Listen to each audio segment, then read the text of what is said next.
This is the podcast that we ask our guests from in front and behind the camera, how did they get their foot in the door? What was the key to unlocking their success? What's their story? Our guest today had a steep trajectory into Hollywood when he was cast in Transformers alongside Mark Wahlberg within only a few years of being an actor. But you might also know him for Amazon Prime's The Peripheral, The Wonderful Sing Street, the star-studded Free Fire, Netflix's The Perfect Couple, or Ari Aster's Midsommar. Chat about how he didn't feel totally in control of his career early on, what it's been like to work with his heroes, and his most embarrassing moment in a broom closet with Andy Serkis. We also discuss whether or not Die Hard is really a Christmas movie. Our guest today is actor Jack Reynor. Where did this all begin? Where did the love of acting come from and performance? I always had it, to be honest with you. From like a very, very, very young age, I always wanted to be in movies. That was the thing. I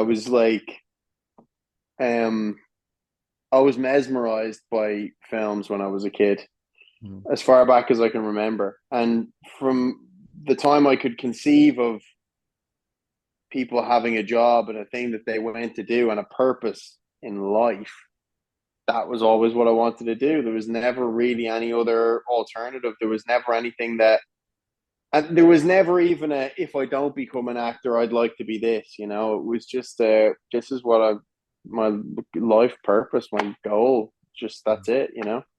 You knew it Um, from that early. What sort of I age knew were it you from when you kind really of? early on. Like, I mean, I was telling people I wanted to be an actor when I was 5, 6 years old. Oh wow, wow. And I remember that very clearly. And if you went and met any of my good friends or anybody in the community down where I'm from in Blessington and County Wicklow, Valley to be precise about it, um, people would all tell you, yeah, he was always saying he was going to be an actor when he was a kid, and none of us believed him. How does it feel now to kind of look back at that, being that age and saying that's what I want to do, and the fact that you're doing it and you've done so many great projects? Does it seem surreal or? It seems absolutely surreal, yeah. I think the only way that I could have done it was through a sort of a blind faith that it was going to work itself out somehow. Mm-hmm. You know, I didn't have so much a strategy as I had, you know, a blunt instrument to go and smash doors, basically. Do you know what I mean? That was it. And when I look back, particularly at the time when I really started getting jobs, you know, like, and when I say that, I'm talking about like small roles in independent films and, you know, bits and pieces. Like, it went from nothing to a lot very, very quickly.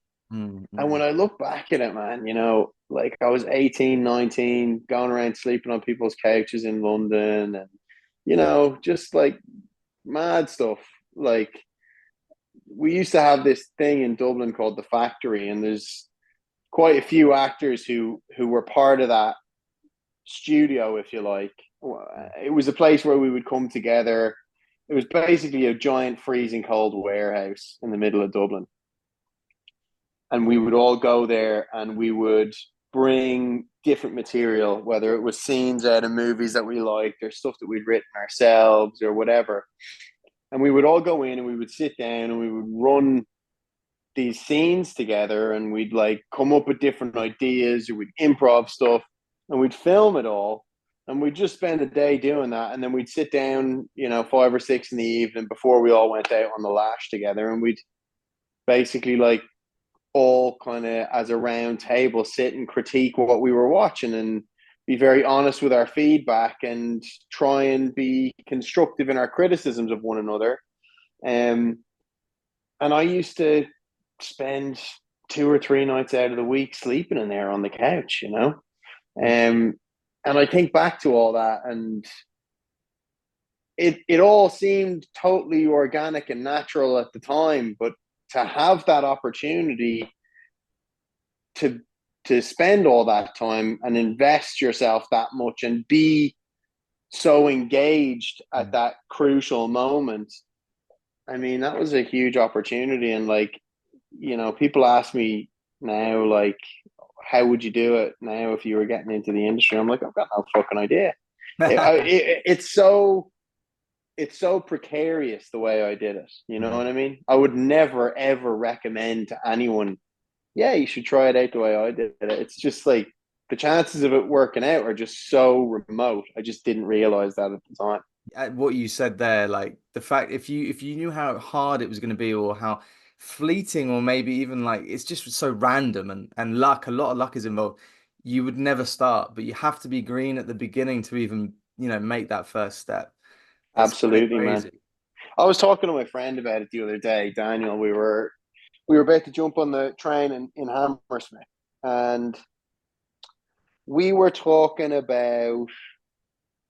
I basically was saying to him, like I said, if like I've had a lot of success in my career. I've been really, really, really lucky. I've worked with amazing people.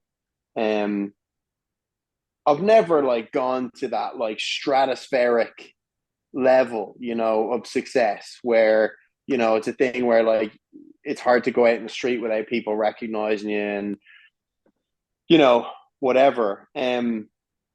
I guess, what we were talking about was how some actors manage that better than others. And I've got friends who are in that position where, there's an awful lot of attention and focus on them in their everyday life. Mm. Um, and a lot of like a lot of critical and commercial success can go hand in hand with that, which is great because that's giving you ammunition for bigger and better jobs all the time. And I was discussing it with him and I was saying, I haven't gotten to that place in my career. Maybe something like that will happen someday, maybe it won't. Who's to say? It's not what drives me like it might have when I was 18, 19, 20. Mm. But I don't think I would have been able to cope with that. I think other people, I've got friends who manage that very, very well. I don't know if I really would have been able to keep a sense of myself and have the anchors that I would have needed to be able to navigate that amount of attention and that amount of success at that time. I Mm. think I'm probably better positioned now. I think you have to have a healthy amount of failure as well. You have to have a healthy amount of disappointments, not getting the jobs that you really wanted to get. You know, time when you feel like you're really off the boil and Mm. that you've got to work your bollocks off to get to where you really want to be. Mm. Um, you really need to have that in order to build a sort of a constitution to be able to exist in the industry. Probably sounds like really cliche to be saying this, Makes but perfect sense. Like, it makes perfect sense. And, there are people, as you say, there are people that burn really bright, but not necessarily for very long as well. And I think this career, I don't know if you agree, but it's all about longevity. And, this is a job, hopefully, that you can do well into your 80s. There's no reason not to if you're able to. Um, absolutely, man. And I think it just takes a lot of perspective, like I don't think you realize till a little bit later, like if you have to come back to being 18 or 19 or 20 and having all of the self-belief and self-confidence blindly, you can get through the door that way. But once you get through the door, that's not a useful tool for you anymore. You have to be more prepared than everybody else. You've got to be willing to go further than anybody else. Um, you can't get sick. You've always got to be switched on 100%. There's no come in and do the scene 60%, it'll be fine. You've got to be 100% all day, every day. Um, and I think that, yeah, it's hard to bring that kind of perspective and commitment to it when you're 22, 23 years of age. Some people can. I definitely couldn't. And I wouldn't. I don't know what the conditions would have been for me to be able to do that. Yeah, no, things change as you get older and the perspectives change. And um I was going to ask actually, because I've watched your career over the years and I admire the performances you've done and how much of a Thanks, man. comedian you are, man. Honestly, like Thanks. took me a while to realize it was you for a few years. I was like, hang on, that's that guy.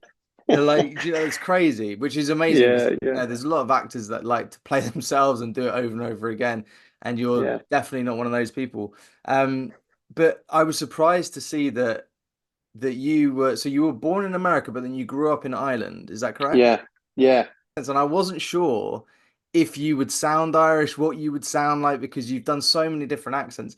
So it yeah, was really interesting to see that, oh, hi, Jack, how's it going? And then you spoke. I was like, oh, okay, he sounds Irish. yeah. Um, Good. I'm glad to hear you say that. A lot of yeah. people, when people come up to me on the street, people go, "Are you Australian?" I get that a lot of the time. It's really weird.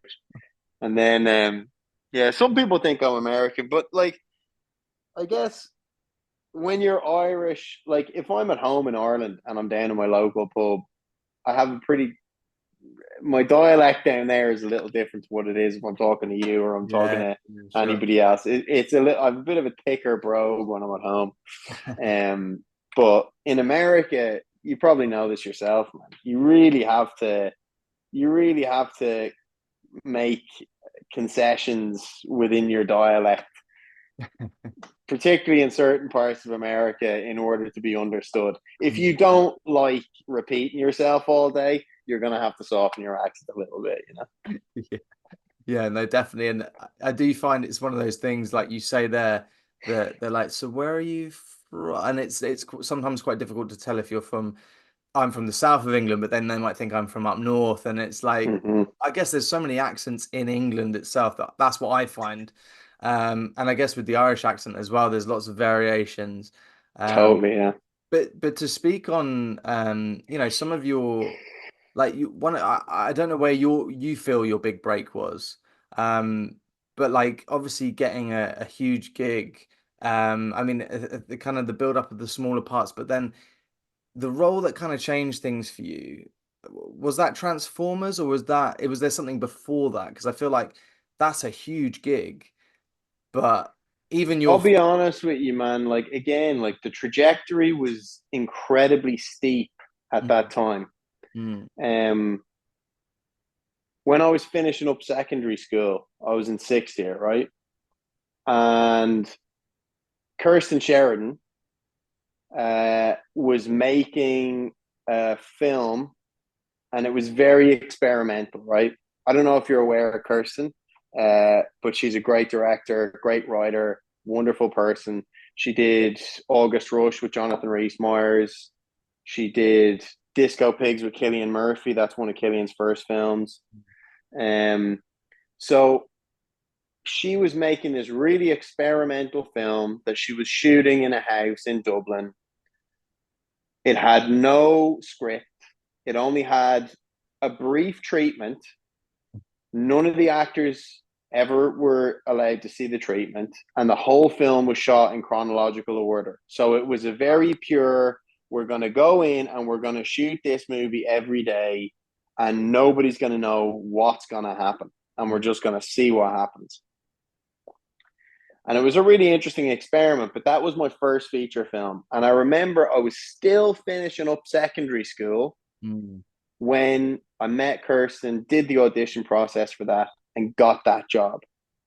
And we could go into it, and I'll tell you how much of a crazy fucking baptism of fire that I can experience was to imagine. do that job. But it really did temper me in the fires of adaptability to do that. And regardless, the feeling of getting a call about that and going, we're going to shoot that movie in September and you're going to be one of the leads, was really, really like profound for me. That was a holy shit, this is my break moment. Mm, So I shot that movie, and it was a long time in post, and then it was coming out. And then Lenny Abramson was making a film based on a real life event in Ireland. And I went in for the casting for that. And, you know, I had seen Garage, I had seen Adam and Paul. And I was like, wow, if I get this movie, you know, like I'm up for the lead of this movie. If I get this movie, this is a huge deal. Mm-hmm. I booked that movie. That felt like a huge break. And it was a huge break. That movie went really, really well in Toronto that year, the following year. Is that, can I ask, is that what Richard did? What Richard did. Yeah, yeah. Yeah. So that movie was like really well received at home, really well received abroad. And off the back of that, I went to Los Angeles, and in the first 24 hours there, again, this is crazy stuff. And this is why I go, nobody should try and do it this way, because it's nuts. In the first 24 hours after I got to LA from Toronto, I was cast in a DreamWorks movie, which went on to be called The Delivery Man with Vince Vaughn. Yeah. And having been in that film, I was on Steven Spielberg's radar, and he fostered the process for me to book Transformers.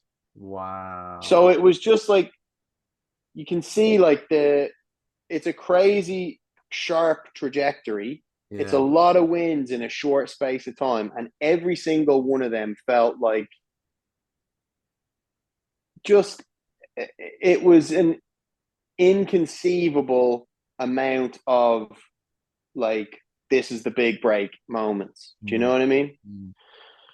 So wow, very, so very, it very really sharp. was a lead It really up. was, man. Very hard to keep your perspective in that. Yeah, it was. I mean, there must have been a point where you're like, this is easy. Like, Well, it wasn't that I thought necessarily this was easy. It was just like, I've spent my entire life wanting this. What I was scared of was that it was coming at me so fast. I was really scared about that. I went on to Transformers, and it was a hard job. It was a very, very hard job. I wasn't prepared for it at all. I was coming out of like tiny independent films, you know, micro budget, skeleton crews, going on to something where, you know, it's hundreds of millions of dollars. It's blowing up all day, every day. People are literally screaming in each other's faces from the start to the end of the day on set. Like, it's a war zone. It felt like a war zone. And it felt like one where you really have to know your place. And I didn't know my place. I didn't know what my place was. I didn't know. That was when I started kind of feeling like, what am I even doing here? You know, this is crazy. It's too much, too fast. And I guess, yeah, when I was on that, it kind of got me thinking like, okay, I need to like slow down here. I don't feel like I've earned my way into this position. And for that reason, I don't have the,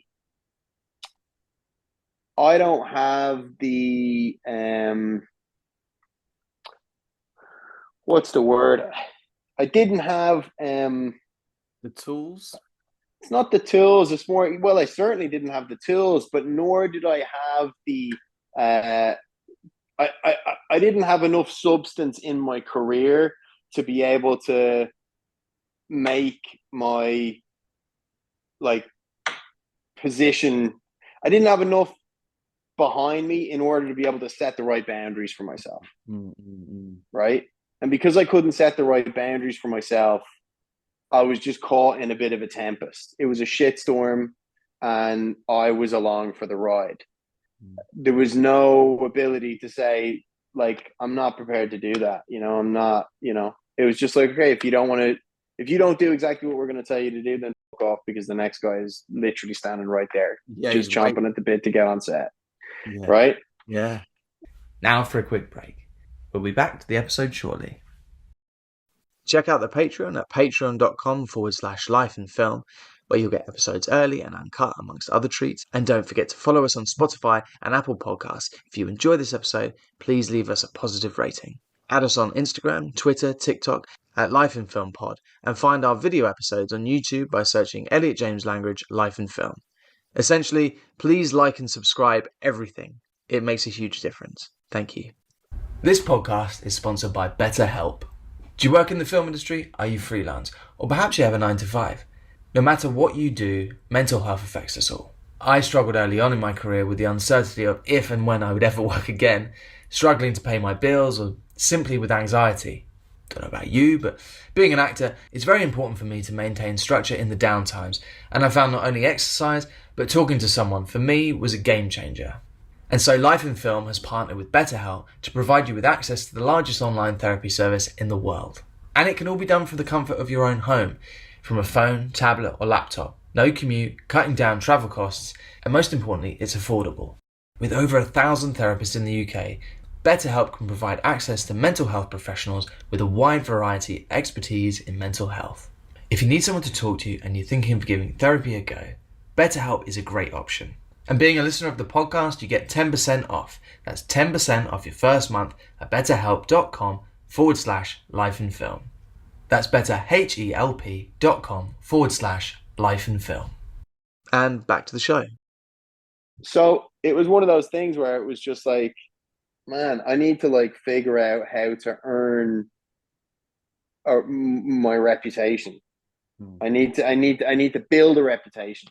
I need people to know that I'm a good actor. I need to have worked with really good people in order to not be fucked with and in order to be able to be confident in this. So I came away from the experience of Transformers. I was like, I'm never going to do another franchise thing again. If that's what it is, I don't want it. And I just became really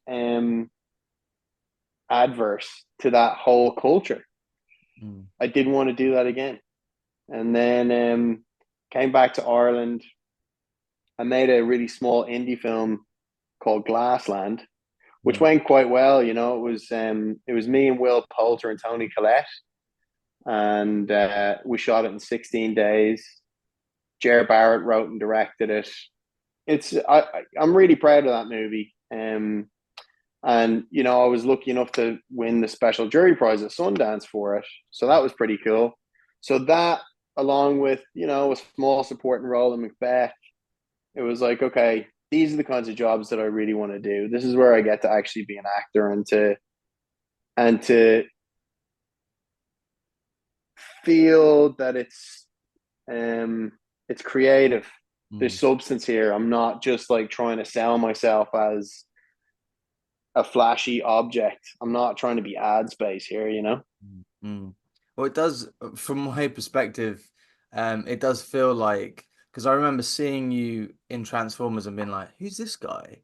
And then after that, it felt like you That's made, exactly what I thought. who's this guy? No, but then, because I remember looking you up and going, oh, you're not American. And then like, I was like interested, and that's what caught my eye when I started kind of watching more things that you'd done, and following your career. But it feels like you made very deliberate choices after that. Like you said, with like smaller parts, but in Macbeth, and obviously a great film, but then like Sing Street and all these films that are just complete opposite, and it felt like a very unpredictable move to make, because you see a lot of actors do a big film, you know, huge Hollywood movie, and then they follow up with other Hollywood movies, and the it's kind of diminishing returns. And it feels like you did the Yeah, opposite of that. You kind of did like yeah, a Robert Pattinson, where he went away from Twilight and then did a load of really cool indie movies, and yeah, then bided his time back to Hollywood by doing Batman. Do you know? And it's like that kind of thing where all yeah. the jobs are, they've got so much more substance. Um, but that, That's what yeah, I was going for. I hope some of it worked out. I mean, honestly, the range and the different parts, and movies like Free Fire, like I love that movie. Fun movie. How different is that to, like, I mean, it's just crazy, the vast difference between some of these jobs. I appreciate that. And that there's been people that you've collaborated with a few times. Me and John Carney, we've done Yeah. 4 projects together now. Mm. I've done 4 projects with Will Poulter. I've done a movie and 2 seasons of a show with Ben Wheatley. This is my second job with Joe Russo. So yeah, I'm lucky. Yeah, I come back, and I like that. I think there's great strength in being able to come back to the same people again, I love watching movies from like the 60s and 70s Mm. and going, that guy is in all that person's movies. Dirk Bogart does a bunch of Joseph Losey movies. Mm. Donald Pleasance does a bunch of John Carpenter movies. How fucking random is that? You know what Yeah, I mean? yeah. And they're all great. On paper, I'm sure Halloween looked like an absolute pile of trash. But Yeah, Donald Pleasance looked at it and went, I'm gonna go for it. yeah, I yeah. love I love when actors and directors stick by each other. I think it gives each a, a feeling of confidence in Mm. knowing we've got a shorthand, we understand each other, we can turn up on set and hit the ground running. Mm. I Mm. know what I need from you, and I know how I'm going to get it, and I know how to help you get the best out of yourself too. You know what I mean? Mm. And you don't see as much of that these days, but that's something that I've always had an ambition to kind of pursue in my career with different people, and I've been lucky to achieve that. Well, it used to be a thing, didn't it, where an actor would be Sorry, this signed. fly is driving me nuts. Go on. It used to be a thing when actors used to sign to a particular company or a production company and then maybe do several films with like a particular director. And as you Yeah, say, it's not really a thing anymore. Shame because it no, sounds really like, oh, nice. Yeah, let's sign 3 picture deal and as long as they're good, like, why not? exactly, Um, exactly. but yeah, not only that though, you've worked with, I mean, Catherine Bigelow is one of the best. Mm, And obviously you did Detroit with her. hmm. Um, People like that, people from like I would look at that and she's someone from my childhood where I would watch her movies. Like, were you a fan of her before you got to work with her? Definitely, yeah, definitely. Um, she was one of those people that, again, like I've been really lucky, man, in that like a lot of directors that I've worked with are those directors that you just say yes if they come to you with an offer. Do you know Yeah. what I mean? Catherine was one of those. Suzanne Beer, who I just did a job with, is one of those. Joe, like a lot of people. I've been very, very lucky in that way. Catherine, yeah, it was a trip when that came around. I was kind of like, wow, I can't believe I'm actually going to go and shoot this. I had been a big fan of Zero Dark 30. Mm. And that wasn't When I long was before, was it? That was it was pretty. 2011, and we made we Yeah. made Detroit in 2016. Oh, was it that good? It feels like they came out Yeah. years apart, but yeah. Um, Loved Zero Dark 30, loved the Hurt Locker. Going back, like Near Dark is a bit of a guilty pleasure, Yeah. man. Point Break Um, as well. Come on. Point Break, Point yeah, Break is a yeah. I think banger. Point Break is my favorite one, to be honest with you. So yeah, that was really, really cool. I mean, it was an intense experience, Mm. difficult material, difficult to navigate that within the cast in a way that everybody felt like we were all on the same side, Mm. trying to create that story and the message that we were trying to craft out of it. Mm. Mm. Um, but a very worthwhile experience. Yeah, it's such a powerful film, and another favorite. I'm just like geeking out and going through your list of films now, but Midsummer was a really Mm, lovely surprise. I mean, not. I mean, obviously the director has done some great films, but I just didn't see that film coming, and I went to yeah, see it not knowing much about it, and yeah, I was just like, holy shit. yeah. Um, It's a mental film. Yeah, when you read the script for that one, were you just like, it was an instant yes. yeah, Yeah, I hadn't seen Hereditary? Hereditary. Yeah, And in fact, Hereditary only came out, I think, a couple of weeks after I signed on to do Midsummer. right. But I did watch a bunch of Ari short films. Yeah. Um, and when I sat down to read the script, I was like, holy, you don't see something like this every day. No. It was an instant, like, yeah, I got to do this movie. I got to do this movie. And yeah, my agent James was pretty adamant that I take that one seriously too. Mm. Um, and then yeah, so Ari kind of asked me on to me and him sat down and we had a day in LA where we just like had brunch together and just absolutely geeked out on movies like in such a big way because he has an encyclopedic knowledge of film, Mm. um, and I'm also a bit of a cinephile. So we just kind of went to town on that, and it was like, okay, I got to do this movie with this guy. It's going to be insane. Mm. Um, so yeah, that was how that went. Tough film to shoot, like no doubt about it. Tough film to shoot. But very very pleased with it. That's probably the one that people like for a long time. It was like, oh, you're the guy in Transformers, aren't you? And I was like, yeah. And then slowly but surely, it started to become, you're the guy in that movie Midsommar, Mm. and that's still kind of what it is. Yeah, yeah. Well, very, yeah, again, very, those two films are very, very different. Yeah, Yeah, so that is I went to see it at the cinema, and it was, it's quite rare that the audience, especially in England, reacts in real time. yeah, yeah.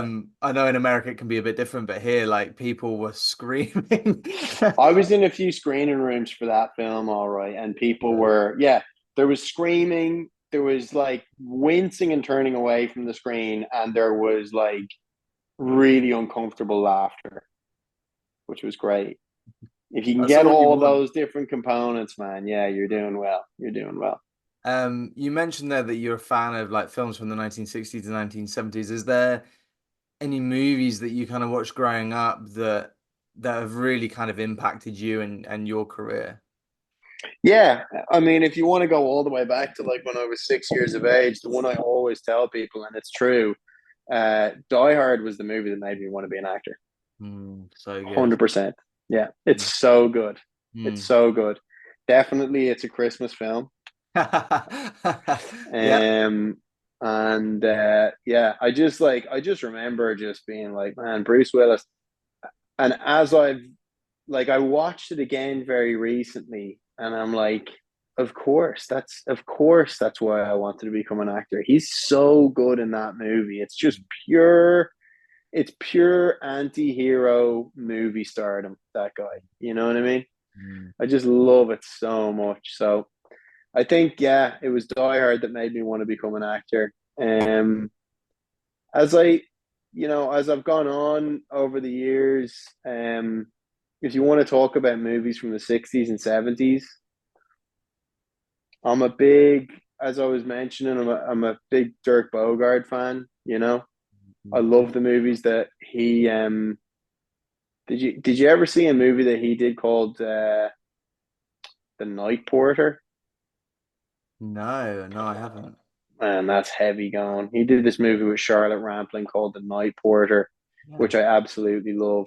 Did they do a And remake? I'd be no, you're thinking of The Night Manager that Suzanne Oh, Beer right. did. Okay, yeah.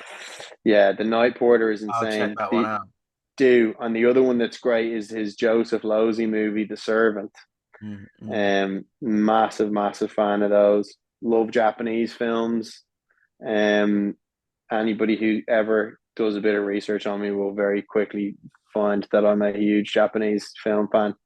Um, Kobayashi in particular. So like, I don't know if you ever saw Harakiri or Kwaidan, but those are like two of the greatest films of all time.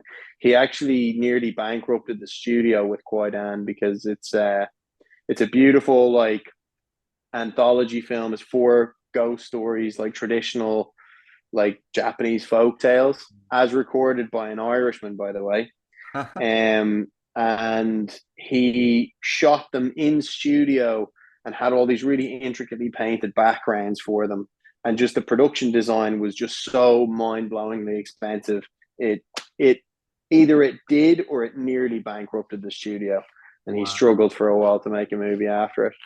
But yeah, those are worth checking out if you haven't seen them. Yeah, I'm glad we're recording this because I wouldn't have been able to write that down. Because yeah, I'll listen back and I'll look out for them for sure. Do Um, man. just to go back and because you did mention Die Hard and that is probably my favorite film. So the fact Really? yeah, that I watch it every Christmas, which might be Yeah, too much. yeah, But it's just No, a that's great. tradition. It's such a great film. It's just so tight, and Yeah. like there's nothing in it. Like every time I watch it, I feel like I'm not watching it for the first time, but I'm still forgetting bits and going, oh yeah, this bit, and somehow it still surprises me, and I don't know Yeah. how that's possible. It's Um, such a pure film, man. It mm. really is. It is a movie. And have you heard about there was a documentary about the making of it? Um, No. it's actually a series on Netflix where they each episode is a different film. So one of Yeah. the episodes was Die Hard.